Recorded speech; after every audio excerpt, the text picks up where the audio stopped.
स्वागत है आपका राजस्थान समाचार में। मैं हूं आपके साथ। जो है बुलेटिन की शुरुआत करते हैं। राजस्थान के राज्यपाल हरिभाऊ बागड़े धनक्या में पंडित दीनदयाल उपाध्याय के राष्ट्रीय स्मारक स्थल पहुंचे और उन्हें श्रद्धा सुमन अर्पित की। राज्यपाल ने वहां पंडित दीनदयाल उपाध्याय के जीवन से जुड़ी स्मृतियों पर आधारित संग्रहालय का भी अवलोकन किया। उन्होंने कहा कि पंडित दीनदयाल उपाध्याय का संपूर्ण जीवन आदर्श का आलोक था।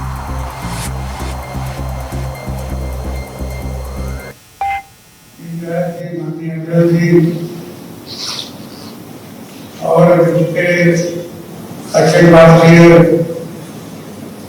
जनसंख्या अध्यक्ष हमारे नागपुर के राज जी वत्सराज जी व्यास वो भी आए थे। तो दीनदयाल जी की व्यवस्था में मुझे लगा था, मैं रहता था तरुण कार्य करता था। 22 साल की मेरी उम्र थी जब मैं एक साप्ताहिक निकलता विवेक नाम का मुंबई से वहाँ का प्रतिनिधित्व करके काम करता था। और ऐसे 3 दिन वहाँ उनके साथ रहने का योग मुझे प्राप्त हुआ। मैं बहुत भाग्यशाली हूँ। और आज जिनका हिंदुस्तान देखने का मौका मुझे मिला। दीनदयाल जी सब विज्ञान लोगों को खड़े से जाता मालूम है, पर हमने जितना पढ़ा है सुना है, दीनदयाल जी बड़े कठिन अवस्था से गुजरे, लेकिन वो एक बुद्धिशाली थे, धर्मशाली थे और सभी जनता में जिस वर्ग में वो पढ़े उसमें उनका पहला नंबर कभी गया नहीं। हमेशा के लिए पहला नंबर कहा जाता। वो ये भी बोलते थे कि हम चलेंगे वो दिशा, हम चलेंगे वो रास्ता।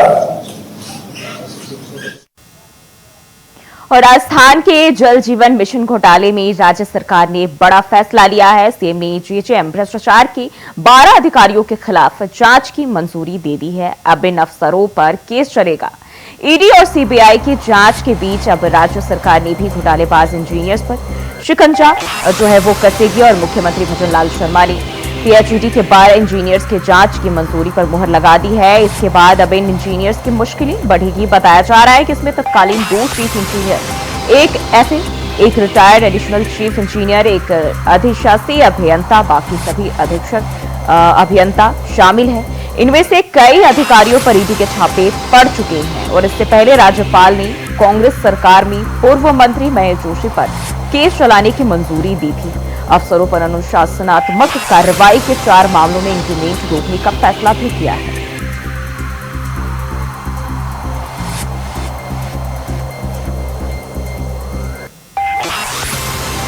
तो सीएम भजन लाल शर्मा का भ्रष्टाचार पर यह बड़ा एक्शन और 12 अधिकारियों के खिलाफ जांच की मंजूरी दे दी गई है। 4 मामलों में अफसरों के इंक्रीमेंट भी रोके गए हैं। तो अब सीएम भजन लाल शर्मा भ्रष्टाचार पर सख्त एक्शन लेते हुए नजर आ रहे हैं। और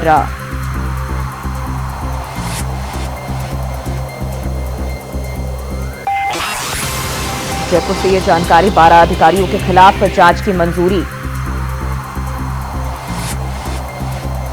और इसी खबर पर ज्यादा जानकारी के साथ जयपुर से फोनलाइन पर हमारे सहयोगी लोकेश नागर हमारे साथ जुड़ गए हैं। लोकेश, जिस तरीके से देखें भजन लाल शर्मा भ्रष्टाचार पर ये बड़ा एक्शन लेते हुए नजर आ रहे हैं, क्या कुछ जानकारी सामने आ रही है इसको लेकर?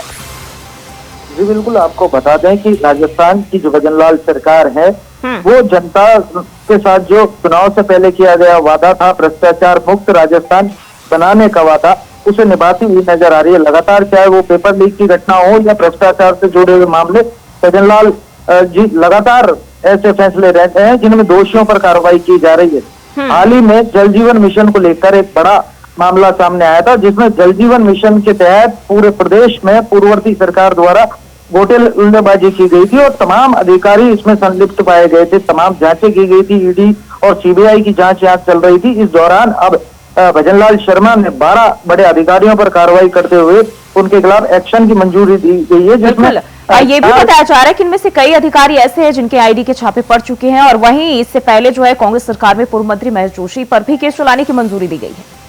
जी बिल्कुल, आपको बता दें कि कांग्रेस के राज में राजस्थान में जब जल जीवन मिशन पर बीजेपी ने सवालिया निशान उठाए थे, उसी समय से बीजेपी लगातार हमलावर रही। तमाम धरने प्रदर्शन राजस्थान में किए गए और उसी प्रदर्शन का नतीजा था कि केंद्र ने इस पर प्रसंज्ञान लेते हुए इस पूरे जल जीवन मिशन के कामों की जांच करवाई। उस जांच में सामने आया कि बड़े स्तर पर घोटालेबाजी हुई और उसका नेतृत्व पूर्ववर्ती सरकार में जो जलदाय मंत्री थे महेश जोशी वो कर रहे थे। ऐसे में कुछ दिन पहले ही भजनलाल शर्मा द्वारा पूर्व मंत्री महेश जोशी पर प्रकरण दर्ज कर और जांच करने के आदेश जारी किए गए थे और अब इन अधिकारियों पर शिकंजा कसा गया है। हम आपको बताएं कि हर ब्लॉक स्तर पर घर घर पानी पहुंचाने की योजना थी। प्रधानमंत्री नरेंद्र मोदी का बड़ा विजन था कि राजस्थान ही नहीं पूरे देश में हर घर में हर आदमी को जल उपलब्ध हो, पीने योग्य पानी उपलब्ध हो। इसी के तहत राजस्थान बड़े फेज पर यह मिशन के तौर पर राजस्थान जल जीवन मिशन चलाया गया था, जहां घर घर नल पहुंचाने की योजना में बड़े घोटाले किए गए थे। लोकेश, 4 मामलों में ये भी बताया जा रहा है अफसरों के इंक्रीमेंट रोके गए हैं। अगर हम देखें तो आगे अब अधिकारियों की मुश्किलें कितनी बढ़ती हुई नजर आ रही है? जी बिल्कुल, आपको बता दें ये जो कार्रवाई है ये और भी बढ़ सकती है, क्योंकि इसमें काफी सारे बड़े अधिकारी संलिप्त पाए गए थे और अभी जांच जारी है। जैसा कि भजनलाल शर्मा लगातार कह रहे हैं कि जो भी दोषी है उसे बख्शा नहीं जाएगा और लगातार योजनाओं की समीक्षा की जा रही है।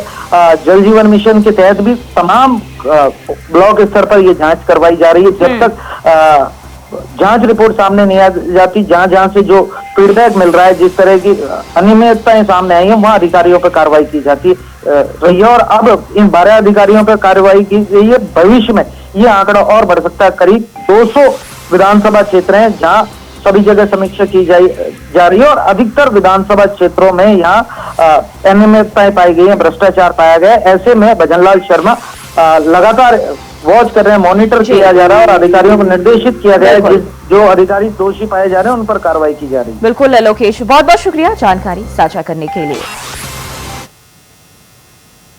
और बढ़ते हैं आगे, राजस्थान में भाजपा के सदस्यता अभियान को अब और ज्यादा व्यापक किया जा रहा है। अभियान के तहत 21 दिन में 20 लाख सदस्य बने हैं, लेकिन बीजेपी पंडित दीनदयाल की जयंती पर एक दिन में ही 25 लाख सदस्य बनाने का लक्ष्य बीजेपी ने तय किया। बीजेपी में देश में 5 करोड़ सदस्य बन चुके हैं, वहीं राजस्थान में 1.25 करोड़ लक्ष्य के मुकाबले अभी 20 लाख ही सदस्य बन पाए हैं। और इस दिन देखें तो एक दिन मेगा सदस्यता अभियान जो है ला रही है। बीजेपी के 2.5 लाख नेता कार्यकर्ता एक बूथ पर 100 सदस्य बना रहे हैं। बीजेपी के प्रदेश अध्यक्ष मदन राठौड़ ने दौसा जाने के क्रम में लोगों को सदस्यता अभियान के लिए प्रोत्साहित किया, लोगों को मोबाइल पर सदस्य बनाने की अपील की। राजस्थान में 3 सितंबर को यह अभियान शुरू किया गया है। राजस्थान में भाजपा ने 1.25 करोड़ सदस्य बनाने का टारगेट तय किया है। अभियान 37 दिन तक चलना है और 21 दिन बीत चुके हैं, साथ ही 20 लाख सदस्य ही बन पाए हैं। अब ऐसे में बीजेपी के राष्ट्रीय अध्यक्ष जेपी नड्डा के नेतृत्व में हुई समीक्षा के बाद मेगा अभियान चलाने की रणनीति तय की गई और इसके लिए जनसंघ के संस्थापक पंडित दीनदयाल उपाध्याय की जयंती का दिन चुना गया। आप सभी को पता है आज पंडित दीनदयाल उपाध्याय जी की जयंती है। आज पंडित दीनदयाल उपाध्याय जी की जयंती के अवसर पर मैं आप सभी को बहुत बहुत शुभकामनाएं देना चाहता हूं। मैं आज ही हमारे बीच से हमारी पार्टी की वरिष्ठ नेता, कई बार की लगातार विधायक हमारी सूर्यकांता व्यास जी, आज सुबह उनका स्वर्गवास हो गया। इस मंच के माध्यम से मैं उनको भी श्रद्धांजलि अर्पित करना चाहता हूं और ईश्वर से चाहता हूं कि उनके परिवार को ये दुख की घड़ी सहने का साहस दे। निश्चित रूप से पार्टी की एक वरिष्ठ नेता थी सूर्यकांता जी व्यास, पार्टी को उनके निधन से बहुत बड़ी क्षति हुई है, मैं उनको श्रद्धा सुमन अर्पित करता हूं। जैसा मैंने कहा कि हमारी पार्टी के प्रेरणा, हमारी पार्टी के संस्थापक पंडित दीनदयाल उपाध्याय जी की जयंती आज हम मना रहे हैं। मैं उनको भावभीनी श्रद्धांजलि भी अर्पित करता हूं और मैं कहना चाहता हूं कि आज पार्टी का जो पटवृक्ष आप देख रहे हैं, यह पंडित दीनदयाल उपाध्याय जी की, उनकी समानता, उनकी पार्टी के प्रति निष्ठा, राष्ट्र के प्रति प्रेम और एक विचारधारा को लेकर के चलना उनका जीवन का एक सच्चा मार्ग रहा। और राजस्थान के चर्चित फोन टैपिंग मामले में पूर्व मुख्यमंत्री अशोक गहलोत के ओएसडी रहे लोकेश शर्मा से दिल्ली में पूछताछ की गई। क्राइम ब्रांच ने समन जारी कर लोकेश को दफ्तर में पेश होने के लिए कहा था।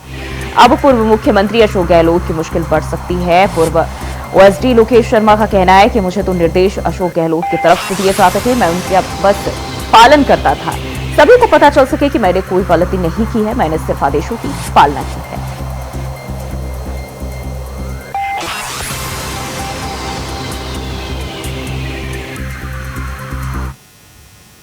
बढ़ते आगे, राजस्थान के चित्तौड़गढ़ से बीजेपी सांसद और पूर्व प्रदेश अध्यक्ष सीपी जोशी ने राहुल गांधी को देश की सुरक्षा के लिए खतरा बताया। सीपी जोशी ने लोकसभा स्पीकर ओम बिरला को पत्र लिखकर राहुल गांधी का पासपोर्ट निरस्त करने की मांग की।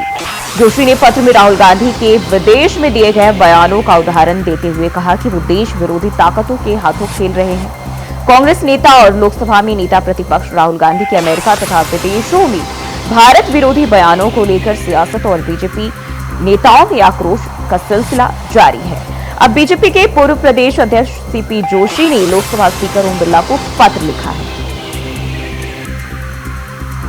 रेल मंत्री जी के साथ में कल जब यहां से गया तो रास्ते में जितनी गंभीरता से उन्होंने निरीक्षण किया, मुझे लगता है कि पॉलिटिकल आदमी एक एक चीज की बारीकी को जब देख रहा है तो निश्चित तौर पर ये इस बात का सूचक है कि माननीय मंत्री अश्विनी वैष्णव जी ने उसको बहुत अच्छे से स्टडी किया। हमारी लाइन जो सिंगल लाइन है उसका एक्सटेंड जो करना है उसका टेंडर लग गया, उसका काम प्रारंभ होने वाला है।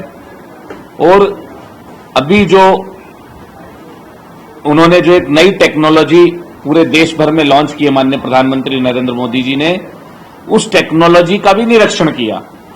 अब हमारा जो पायलट है, जो हमारा ड्राइवर है ट्रेन का, उसके सिस्टम के अंदर जो ड्राइवर अपनी आंखों से मैक्सिमम 1 किलोमीटर देख सकता था, आज उसके सिस्टम पे कंप्यूटर के अंदर लगभग 12 से 15 किलोमीटर तक की लंबाई की ट्रैक को वो देख सकता है और उससे भगवान ना करे कोई होने वाला एक्सीडेंट को टाला जा सकता है। ये टेक्नोलॉजी जो हमारे यहां पर लेके आए हैं माननीय मंत्री जी और माननीय प्रधानमंत्री नरेंद्र मोदी जी ने, ये राजस्थान के लिए और पूरे देश के लिए एक बहुत बड़ा वरदान साबित होगी। और इससे एक्सीडेंट की संख्या तो कम होगी, लेकिन साथ में ये भी दर्शाता है कि मोदी जी के समय में जो आधुनिकीकरण करने का संकल्प हमने लिया है, रेल में एक बहुत बड़ा बदलाव है। राष्ट्रीय स्वयंसेवक संघ के कार्यवाहक दत्तात्रेय होसबले सीमावर्ती क्षेत्र में बैठक की और दत्तात्रेय होसबले सीमावर्ती क्षेत्रों में संघ के कार्यकर्ताओं, स्वयंसेवकों और सीमाजन कल्याण समिति के कार्यकर्ताओं के साथ बातचीत की। जैसलमेर आगमन पर दत्तात्रेय होसबले ने नगर के सभी स्वयंसेवकों से विचार विमर्श किया। इसके साथ ही सीमाजन कल्याण समिति के कार्यकर्ताओं के साथ भी सीमा क्षेत्र में संचालित विभिन्न कार्यों का अवलोकन किया।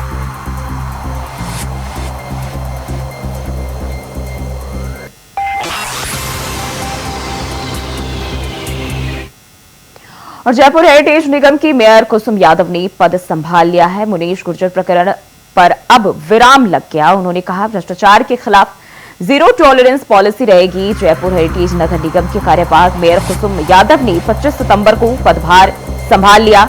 पदभार ग्रहण के दौरान बीजेपी विधायक गोपाल शर्मा, बाल मुकुंद आचार्य के अलावा कई पार्षद और भाजपा के कार्यकर्ता भी मौजूद रहे। बता दें कि बीते 23 सितंबर को मुनीश गुर्जर को मेयर पद से हटाया गया था। यूडीएच मंत्री झावर सिंह खर्रा ने मुनीश गुर्जर के निलंबन की मंजूरी देते हुए मुनीश गुर्जर को निलंबित करने का कारण भी बताया। हालांकि मुनीश गुर्जर ने हाईकोर्ट का दरवाजा भी खटखटाया है, लेकिन अभी भी सुनवाई बाकी है।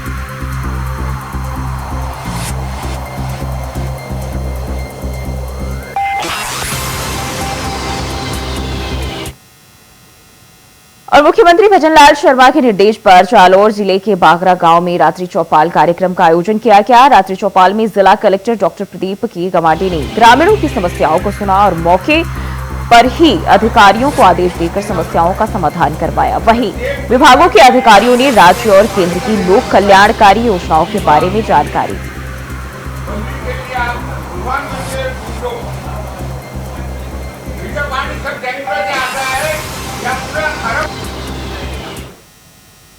बढ़ते आगे, जिला रसद विभाग ने अनूपगढ़ छापेमारी करते हुए 3 घरेलू सिलेंडर भी जब्त किए हैं। जिला रसद अधिकारी ने बताया कि जिला अनूपगढ़ में 17 से 27 सितंबर तक घरेलू एलपीजी सिलेंडर के दुरुपयोग और अवैध रिफिलिंग के खिलाफ अभियान चलाया जा रहा था। उन्होंने बताया कि जब्त किए गए घरेलू सिलेंडरों को व्यावसायिक कार्यों के उपयोग में लिया जा रहा था।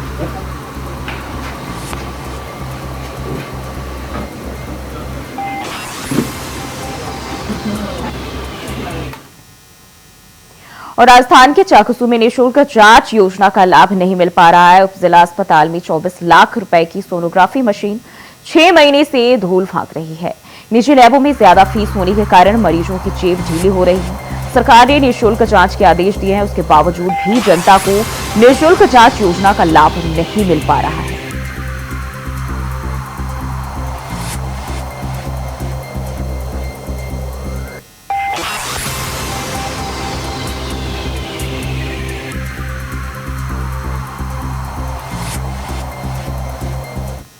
हमारे यहाँ पे करीब 1200 से 1400 की पीढ़ी हो रही है, जिसमें वायरल बुखार, खांसी, जुकाम, मौसमी बीमारियों के मरीज ज़्यादा है।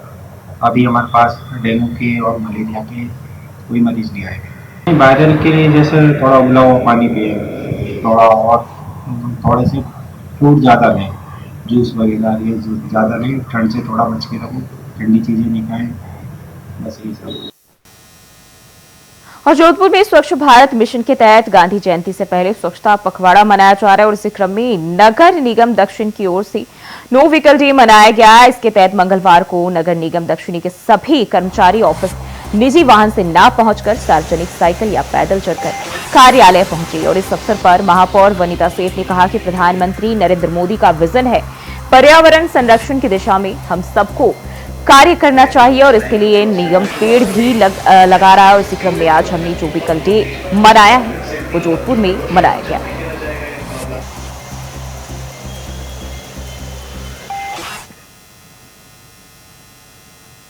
प्रदेश कांग्रेस और जिला कांग्रेस कमेटी ने कार्यकर्ताओं के साथ उपखंड मुख्यालय पर धरना प्रदर्शन किया और मां महिम राष्ट्रपति के नाम ज्ञापन सौंपा। राहुल गांधी के खिलाफ की गई टिप्पणी को लेकर धरना प्रदर्शन किया। इस मौके पर ब्लॉक कांग्रेस मुंडावर के अध्यक्ष अखिलेश कौशिक के साथ अनेकों कार्यकर्ता मौजूद रहे।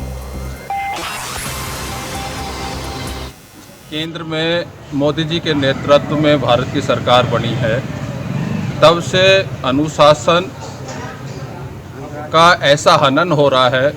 भारतीय जनता पार्टी के जो नेता हैं उनकी जबान पर कोई लगाम नहीं है।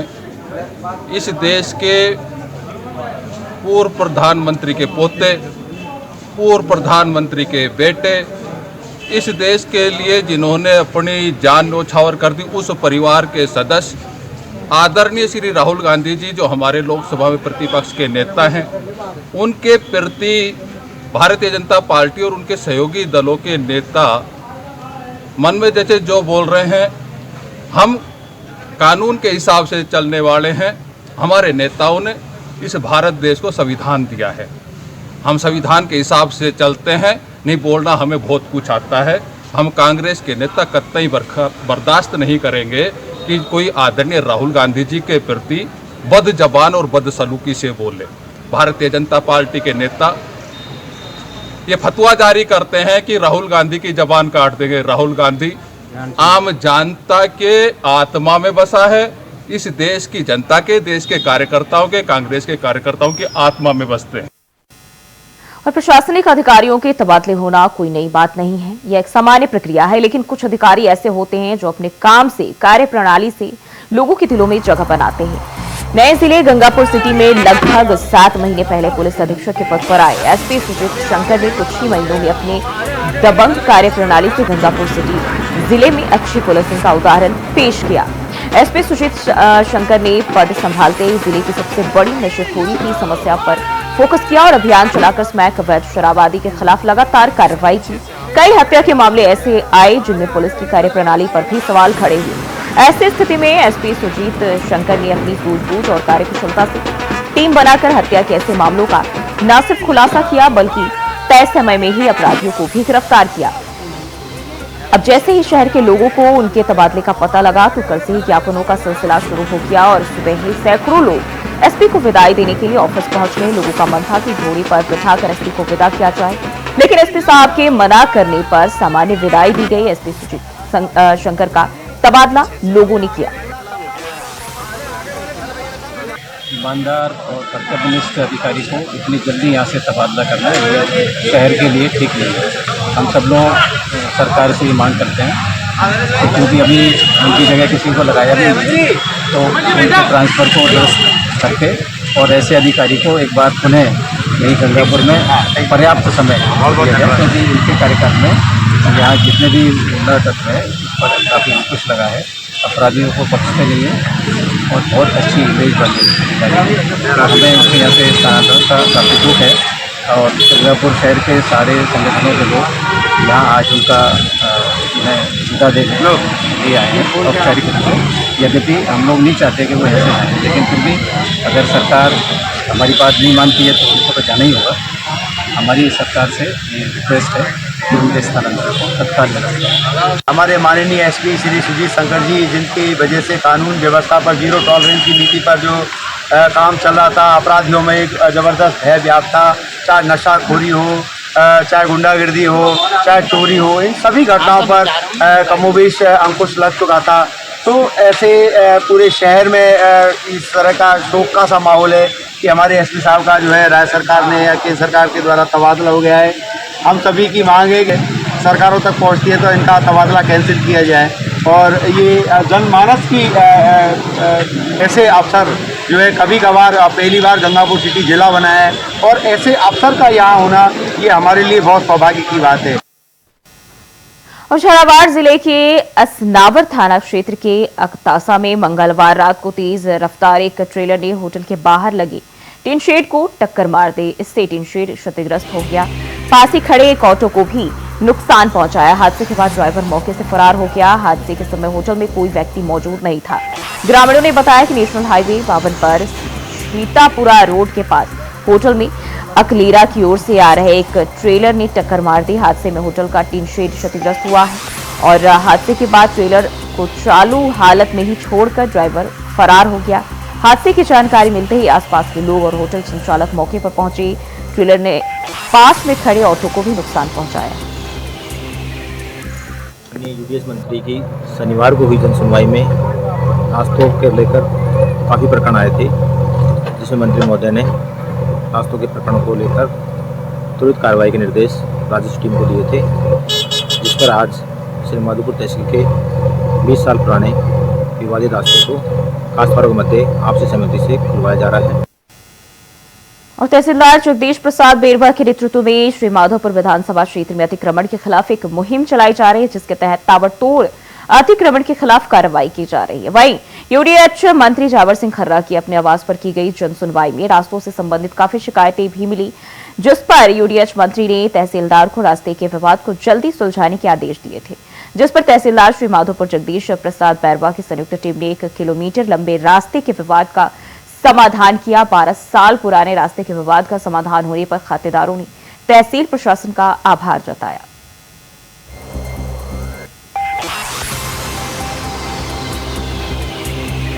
तो 12 साल के बाद जो रास्ता खुला और अतिक्रमण के चलते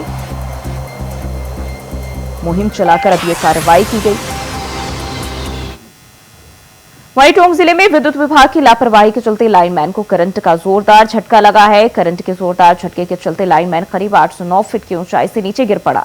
हादसे में पूरी तरह झुलसे लाइनमैन को विकास कसोटिया को उनके साथ ही कर्मचारी टोंक के सआदत अस्पताल लेकर पहुंचे, जहां अस्पताल के मेल सर्जिकल वार्ड में इलाज जारी है। वहीं घटना की जानकारी मिलते ही विद्युत विभाग के एसई युवराज असीवाल सहित जेवीवीएनएल टोंक से जुड़े अधिकारी और कर्मचारी भी अस्पताल पहुंचे और हादसे में झुलसे लाइनमैन से मुलाकात की।